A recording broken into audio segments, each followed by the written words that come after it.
Hello everyone, मैं हूँ आपकी स्टोरी टेलर ASR और आप सुन रहे हैं तेरे मेरे दरमियाँ। चलिए आज की कहानी शुरू करते हैं। पिछले पार्ट के लास्ट सीन में हमने देखा था कि रागिनी एक रूम में फ्रेश होने के लिए जाती है और विहान नशे की हालत में उसके पीछे पीछे उसी रूम में पहुँच जाता है। जब रागिनी उसे रूम में देखती है तो कहती है, विहान तुम यहाँ पे क्या कर रहे हो। विहान रूम के अंदर आता है, रूम को लॉक करता है। वो फुल नशे में था, उसे कोई होश नहीं था। वो लड़खड़ाते हुए कदमों से रागिनी के पास आता है और कहता है, मैं यहाँ तुम्हारे लिए आया हूँ। तुम्हें पता है रागिनी, तुम बहुत खूबसूरत हो। कमबख्त जब से तुम्हें देखा है ना, मेरे अंदर की जो आग है ना वो बढ़ती जा रही है, शांत होने का नाम ही नहीं ले रही। मैं कब से इस मौके को ढूंढ रहा था, आज जाकर मुझे ये मौका मिला है। आज मैं अपने अंदर की साग को बुझा के रहूँगा। इतना बोलकर वो रागिनी का हाथ पकड़ लेता है। जब रागिनी विहान के मुंह से ये सब सुनती है तो उसका तो दिमाग खराब हो जाता है। रागिनी को बहुत गुस्सा आता है। वो कस के विहान को एक थप्पड़ मारती है और कहती है, मैंने तुम्हें अपना अच्छा दोस्त समझा था विहान, लेकिन तुम एक निहायती नीच और गिरे हुए इंसान हो। मुझे नहीं पता था कि तुम्हारी सोच इतनी घटिया है। इतना बोलकर वो रूम से जाने की कोशिश करती है तो विहान को गुस्सा आ जाता है। वो रागिनी का हाथ पकड़ लेता है और उसे घुमाता है। रागिनी घूमकर विहान के सामने आकर खड़ी हो जाती है और वो कस के रागिनी को एक थप्पड़ मारता है। रागिनी सीधा बेड पे जाके गिरती है। तो वो उसके पास आते हुए गुस्से से कहता है, तेरी हिम्मत कैसे हुई है मुझे थप्पड़ मारने की। आज तो इतनी आसानी से कहीं नहीं जा सकती। आज मैं अपने जिस्म की आग बुझाए बिना तुझे कहीं नहीं जाने दूंगा, समझी। प्यार से मान जा, कसम से तुझे बहुत मज़े दूंगा बेबी, वरना ज़बरदस्ती तो मैं कर ही लूँगा। तू मुझे नहीं रोक पाएगी।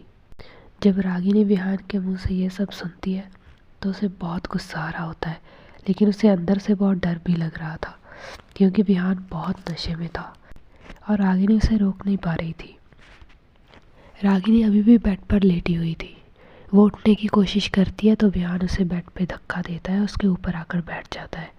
उसके दोनों हाथों को बेड पर लगा देता है। अब रागिनी कुछ नहीं कर पा रही थी। विहान ने रागिनी के दोनों हाथ बेड पर लगाए हुए थे। विहान अब थोड़ा झुकता है। रागिनी का फेस और विहान का फेस अब बहुत करीब थे। विहान उसके लिप्स पे किस करने की कोशिश करता है तो रागिनी अपना फेस घुमा लेती है। तो विहान क्या करता है, उसे बहुत गुस्सा आता है। वो रागिनी के लिप्स को छोड़कर सीधा उसकी नेक पे किस करने लगता है। जब रागिनी को ये सब फील होता है तो उसकी आंखों से आंसू निकलने लगते हैं। वो बहुत छूटने की कोशिश करती है लेकिन नहीं छूट पा रही थी। विहान की पकड़ बहुत मजबूत थी, वो उसे नहीं छोड़ रहा था। भले ही वो नशे में था लेकिन उसकी पकड़ काफ़ी मजबूत थी। इधर सब रागिनी को ढूंढ रहे होते हैं। अब तो स्वरा भी अपनी बहन को लेकर बहुत परेशान हो रही होती है। अपनी पार्किंग एरिया में ईशान और स्वरा नीचे और अंशिका और उसके कुछ गार्ड्स ऊपर रागिनी को ढूंढ रहे होते हैं, लेकिन अभी तक किसी को भी रागिनी नहीं मिली होती। तभी अंशिका रागिनी को ढूंढते ढूंढते उसी कमरे के सामने पहुंचती है तो उसे रागिनी की हल्की हल्की आवाज़ सुनाई देती है। क्योंकि नीचे पार्टी चल रही होती है तो उसके म्यूज़िक की वजह से ज़्यादा रागिनी की आवाज़ सुनाई नहीं दे रही थी बाहर। अंशिका रागिनी की आवाज़ एक ही पल में पहचान लेती है। वो समझ जाती है कि ये रागिनी की आवाज़ है। रागिनी थी जो चिल्ला रही थी। रागिनी चिल्ला रही होती है। विहान अभी भी उसके ऊपर था, उसकी नेक पे किस कर रहा होता है। इसी कोशिश में उसकी ड्रेस एक शोल्डर की तरफ से फट गई थी। तभी अंशिका दरवाज़ा तोड़कर अंदर आती है और जब वो अंदर आकर अंदर का सीन देखती है उसकी आंखों में खून उतर आता है। वो भागकर अंदर जाती है। उसके चेहरे पर मास्क नहीं लगाया था लेकिन उसके हाथों में ग्लव्स थे। वो विहान को पीछे से शर्ट से पकड़ती है और उसे ज़मीन पर गिरा देती है और उसके फेस पर 2 किक मारती है। विहान के मुंह से खून आने लगता है। नशे में होने के कारण वो उठ नहीं पाता और वहीं ज़मीन पर पड़ा रहता है। अंशिका विहान को वहीं छोड़ती है और सबसे पहले रागिनी के पास जाती है। रागिनी की आंखें लाल और आंसुओं से भरी हुई थी। उसके बाल बिखरे थे और उसकी एक गाल पर थप्पड़ का निशान था। रागिनी की ये हालत देखकर उसकी आंखें भी हल्की नम हो जाती हैं। जब रागिनी अंशिका को देखती है, वो भागकर उसे हग कर लेती है। वो उसे बहुत टाइट हग कर लेती है। उसका एक हाथ अंशिका की शर्ट के कॉलर पर होता है और दूसरा हाथ उसकी कमर को ग्रैब किए हुए था। वो अभी भी रो रही थी। अंशिका भी उसे बैक हग कर लेती है। वो उसके बाल और उसकी पीठ पर एक हाथ सहरा रही थी। वो उसे कंसोल कर रही थी, पर रागिनी चुप होने का नाम नहीं ले रही थी। वो अभी भी रो रही थी। तभी अंशिका देखती है कि उसका ड्रेस एक साइड से फट गया है। अंशिका अपना कोट उतारती है और उसे पहना देती है। रागिनी अभी भी लगातार रो रही थी और वो रोते रोते ही बेहोश हो जाती है। अंशिका उसे संभालती है और बेड पे लेटा देती है। रागिनी को बेहोश देखकर अंशिका थोड़ा घबरा जाती है और उसे लगता है कि उसे अवनी या फिर स्वरा में से किसी को हेल्प के लिए बुला लेना चाहिए। वो जैसे ही रागिनी को बेड पे लेटाकर वहाँ से जाने लगती है, तभी ईशान और अवनी वहाँ आते हैं और रागिनी को देखकर वो भी काफ़ी घबरा जाते हैं। तो अंशिका उन्हें सब कुछ बताती है कि यहाँ पर क्या हुआ था और वो रागिनी को दूसरे कमरे में ले जाने के लिए बोलते हैं। ईशान रागिनी को दूसरे कमरे में ले जाता है। स्वरा भी वहाँ आती है। वो भी अपनी बहन को इस हालत में देखकर काफ़ी परेशान थी। डॉक्टर को बुलाया जाता है। थोड़ी देर में डॉक्टर आता है। वो कुछ मेडिसिन और इंजेक्शन देता है और कहता है कि डोंट वरी, इन्हें थोड़ी देर में होश आ जाएगा। ये बोलकर डॉक्टर वहाँ से चला जाता है। इधर हम अंशिका को देखते हैं। वो अभी भी उसी रूम में थी। वो विहान के सामने खड़ी उसे गुस्से से घूर रही थी। विहान ज़मीन पर नशे की हालत में बेहोश पड़ा था। अंशिका का गुस्सा बढ़ते जा रहा था। उसकी आंखें गुस्से से लाल हो गई थी। उसे देखकर ऐसा लग रहा था जैसे किसी ने उसके अंदर का कोई सोया हुआ राक्षस जगा दिया हो। तभी अंशिका किसी को कॉल करती है। थोड़ी देर में 2 लड़के वहाँ आते हैं। वो विहान को एक मेडिसिन देते हैं। अब हमें 15 मिनट बाद का सीन दिखाया जाता है। अंशिका सोफे पर बैठी थी अपने उसी एटीट्यूड में। विहान उसके सामने ज़मीन पर अभी भी बेहोश पड़ा हुआ था। उसके सामने वही 2 लड़के खड़े थे जिन्होंने उसे मेडिसिन दी थी। तभी थोड़ी देर में विहान को होश आने लगता है। वो जैसे ही अपनी आंखें खोलता है तो अंशिका को सामने देखता है। वो अंशिका को देखकर डर जाता है, क्योंकि अंशिका की आंखें गुस्से से लाल थी। कोई भी अगर उसे ऐसे देखे तो डर जाए। विहान का डरना भी लाजमी था। अंशिका झुकती है, विहान के बाल पकड़ती है और उन्हें जोर से खींचते हुए विहान से कहती है, तुम्हारी हिम्मत कैसे हुई रागिनी को छूने की? हाँ, तुम्हारे बारे में तो मुझे पहले ही पता चल गया था। तुम्हें क्या लगता है कि तुम्हारे बारे में मुझे कुछ नहीं पता? मुझे अच्छे से पता है। पहले भी तुम ऐसे ही एक लड़की की ज़िंदगी बर्बाद कर चुके हो, राइट? जब विहान ये बात सुनता है तो वो डर जाता है। अब वो बिल्कुल होश में था। उसका सारा नशा उतर चुका था। वो अपने हाथ जोड़ता है और अंशिका के सामने कहता है, सॉरी बॉस। अंशिका गुस्से से कहती है, बहुत आग लगी है ना तुम्हारे अंदर। आज मैं इस आग को ऐसे बुझाऊंगी कि तुम कभी भी भूल नहीं पाओगे। आज तुम्हें पता चलेगा, जब कोई इंसान किसी लड़की को बिना उसकी इजाज़त के छूता है तो वो एहसास कितना घिनौना होता है। तुम्हें बहुत मज़ा आता है ना लड़कियों के साथ ज़बरदस्ती सेक्स करने में। ये 2 लड़के देख रहे हो जो तुम्हारे पास खड़े हैं, ये दोनों आज रात तुम्हारे साथ वही करेंगे जो तुम लड़कियों के साथ करते हो। और हाँ, क्या कहा था तुमने? प्यार से मान जाएगा तो कसम से बहुत मज़े देंगे आज रात ये तुझे, वरना ज़बरदस्ती तो इन्हें भी करनी आती है। अब विहान को गुस्सा आ जाता है। वो गुस्से से कहता है, तुम ऐसा नहीं कर सकती मेरे साथ अंशिका।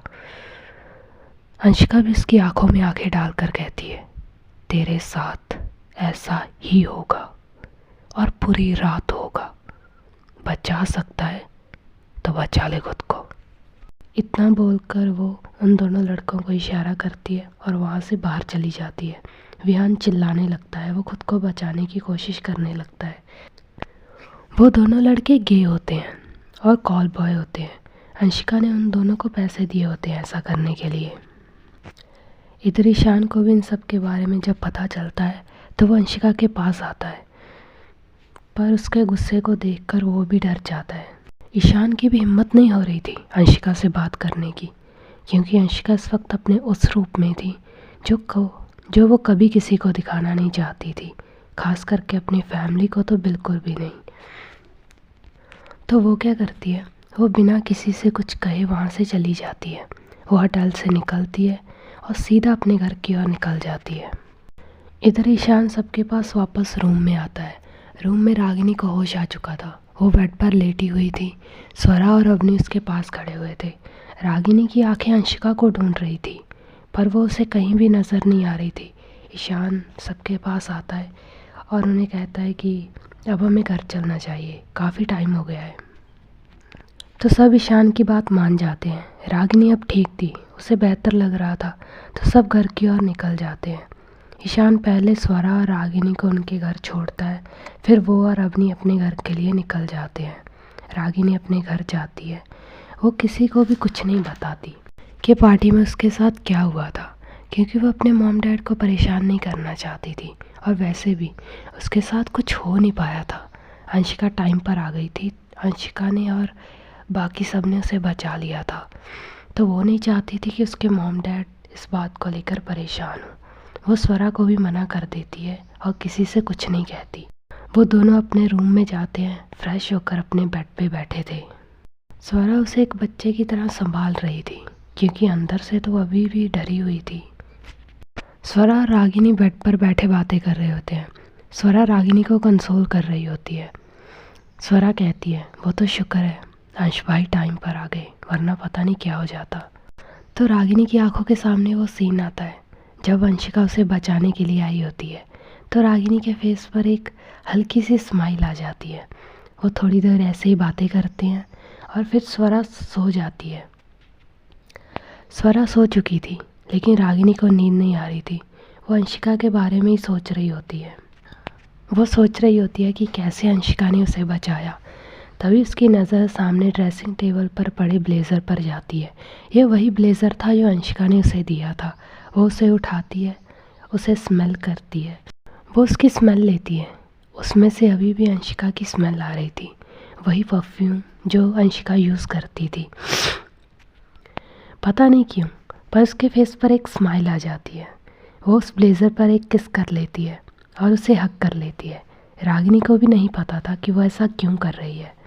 उसके लिए ये एहसास बिल्कुल नया था, लेकिन उसे सुकून दे रहा था।